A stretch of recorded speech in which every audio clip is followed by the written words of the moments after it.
What's going on, everybody? It's your boy Ethan. Hope you're having a great day. Coming back at you with vlog number 7. Going over some interesting hands that I played in my last session at 1-2 at Twin Rivers Casino. And yeah, let's kind of get into it.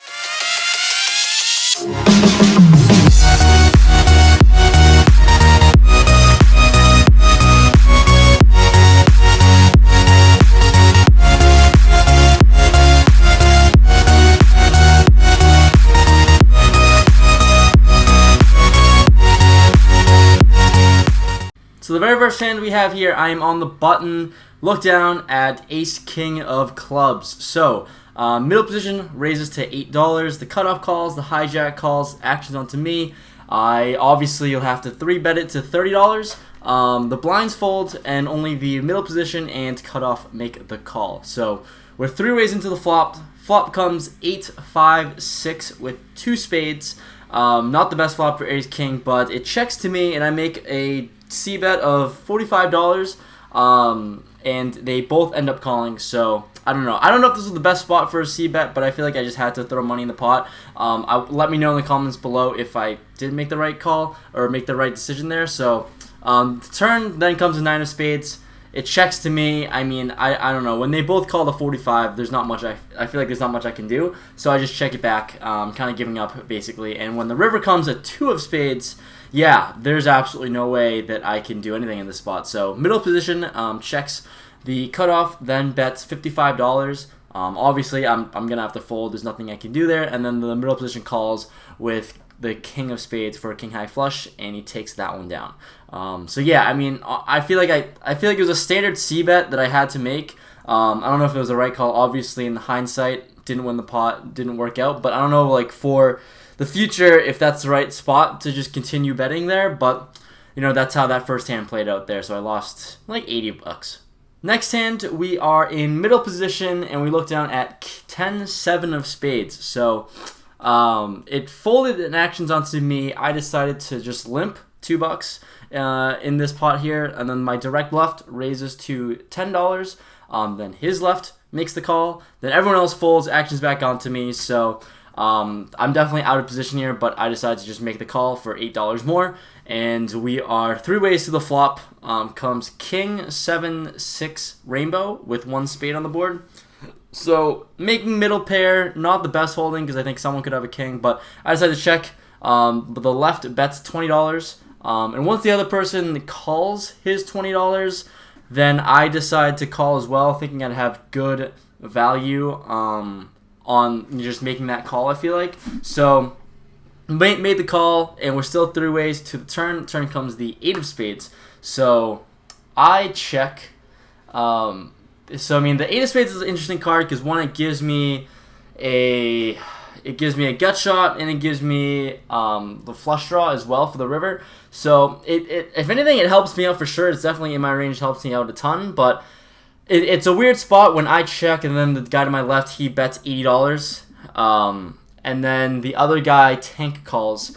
So I think about it. I think $80 is a little too much here to chase for the straight or flush draw. I mean, I don't know what he might have a king. I don't know what he would possibly have, but at the end of the day, I decided to make the fold there. I think I made the right decision just based on equity and not chasing that for $80. I mean, he made essentially a pot-sized bet into a pot that was $90 and he bet $80. But the other person called, and I thought about having decent enough equity, but there's no way that I could justify throwing $80 in there in a 1-2 game to just chase a draw. So I decided to fold that one, but the river came a 3 of diamonds. Thank God it didn't come through. So I mean, the original guy who bet, the guy to my left who bet $80, he ended up jamming, and then the other guy just folded. So maybe that other dude was on the draw or something like that, but I'm glad I made the right call and just folded there. I think 9 times out of 10 I should fold.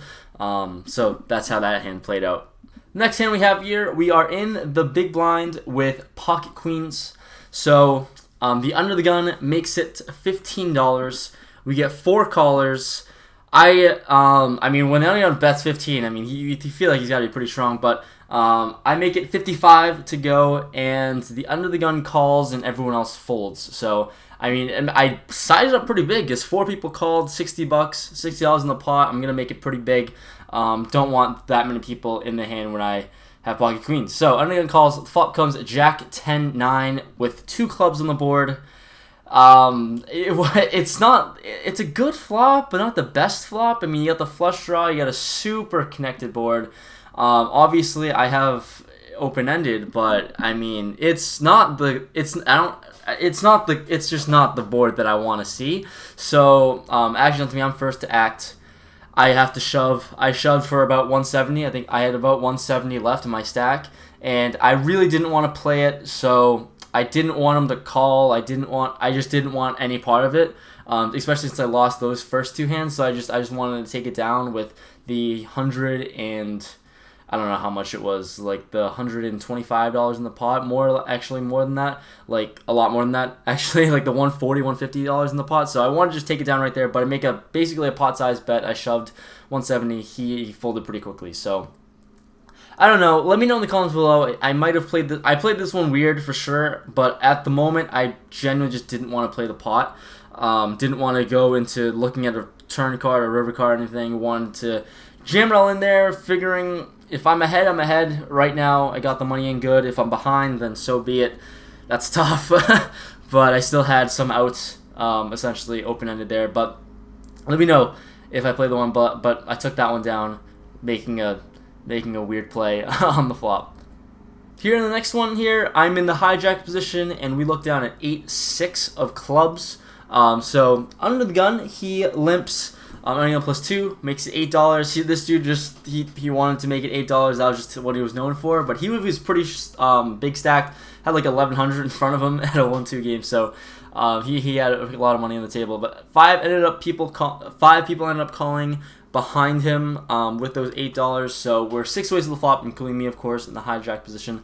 Limping with 8 of the clubs. So flop comes a Jack 10-7 with 2 clubs. So pretty good flop for us. Yeah, there's nothing I can say. We have the we have the gut shot straight flush draw. So we're gonna go for it. I guess I wanted to see a free card, so when it checked to me, I ended up checking and it checks behind.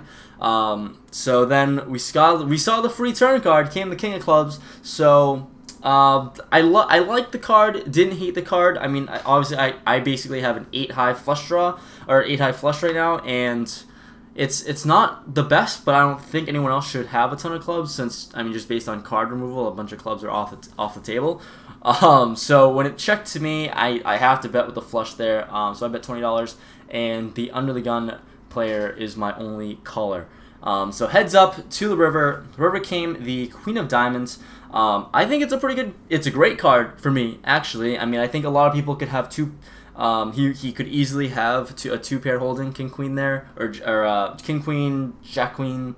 I don't know. There's a ton of things there, and he could make the straight since there are 4 to the straight. You really just need a 9 or an ace. So obviously I beat all of those. So I mean, honestly, overall really good card. So he checked to me. I decided to size up to $40, and he quickly made the call. He said he had a straight, and I show over my hand and scoop that one up. So that was just a really good run-on, I guess. Won that one just because, I mean, it kind of just made sense that my flush could beat a straight. So pick that one up. 5th hand we have here. I am in the small blind with Ace-3 of hearts.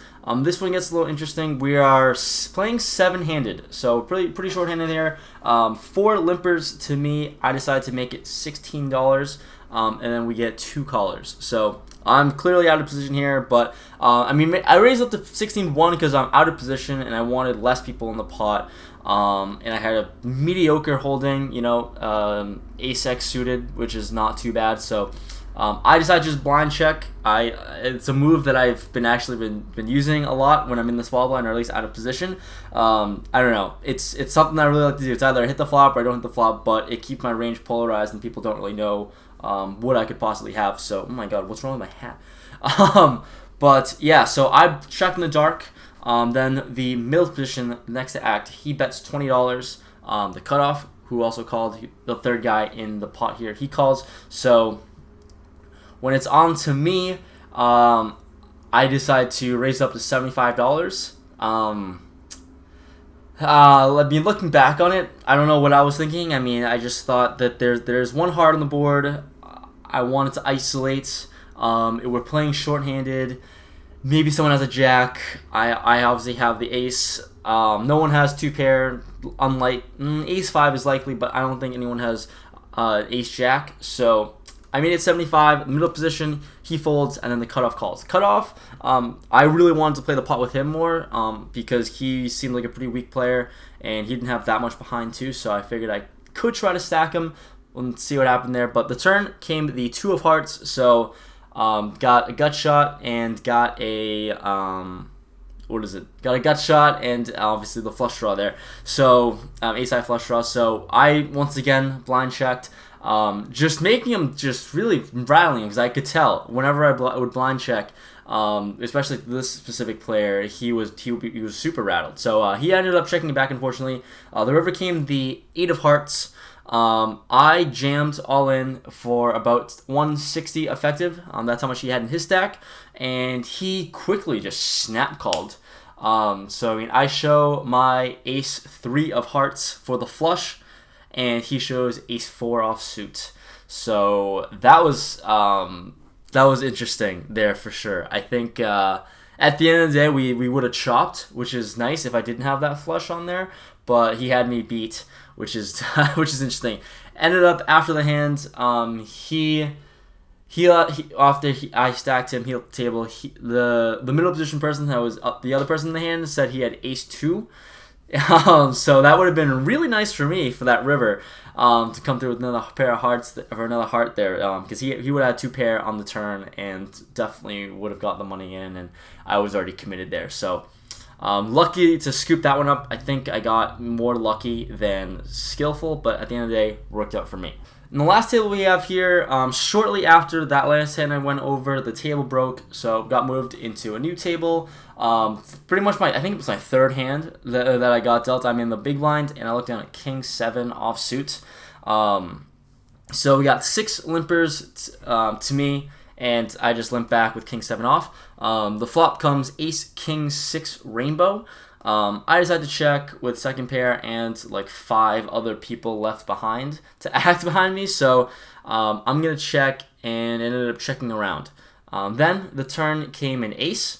So I lead out for $20. I think it was, I don't know. I don't really know why I let out for $20, but I wanted to at least make some action on the table. When that ace turned out, it seemed like there wasn't a lot of people who had the ace, and I'll be honest with you, I'm not sure who would actually be calling that bet when I thought about it. But I will say I was feeling really great after winning that last pot. I was killing it at the table. I was winning a lot of big hands, small hands. So honestly, when I sat down here, I wasn't really thinking. I was just feeling really good and thought I was unstoppable for some reason. I was just running hot. So I bet $20. Everybody folded besides the button that he decided to call. So when the button called, it was fishy, but I thought I was leaning more towards the fact that he was in position and he could maybe try to outplay me or something like that. I'm not really sure, but I thought he called mainly because he was in position, and that was honestly the main thing because I didn't really think about what else he would have that would beat me in this spot. So we're heads up to the river. River came a king.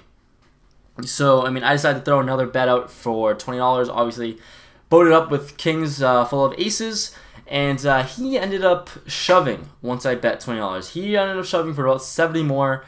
I just snap called for no reason. I wasn't thinking, wasn't using my head. I played this hand really, really poorly because when I called, like everybody else just knew he had the ace. I sat down, like the people all around me was like, how'd you not know?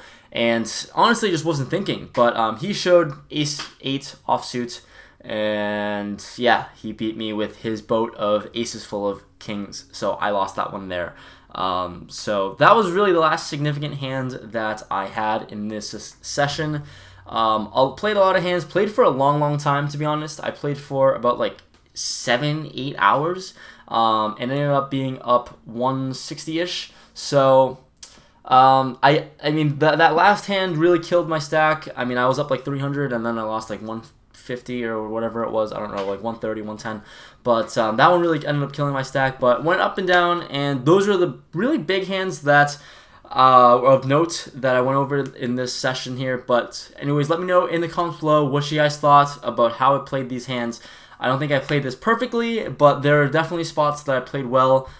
Just didn't think they were significant enough, obviously, but ended up with up money again. So anyways, guys, thank you for watching this video. Hopefully you enjoyed. Tune in for the next one because I just played that session and you don't want to miss it. So watch out for the next vlog because that's a really big one and I'm looking forward to making that video. But thank you guys so much for watching. Please leave a like if you enjoyed. Subscribe if you're new to the channel. If you made it this way, obviously please subscribe, like the video. Also, notifications, click that bell. I guess I've never done that ever in my life, but I'm going to ask you guys to do it if you guys really want to keep up to date and watch my videos when they are released. So thank you guys so much and I'll see you guys later. Peace out.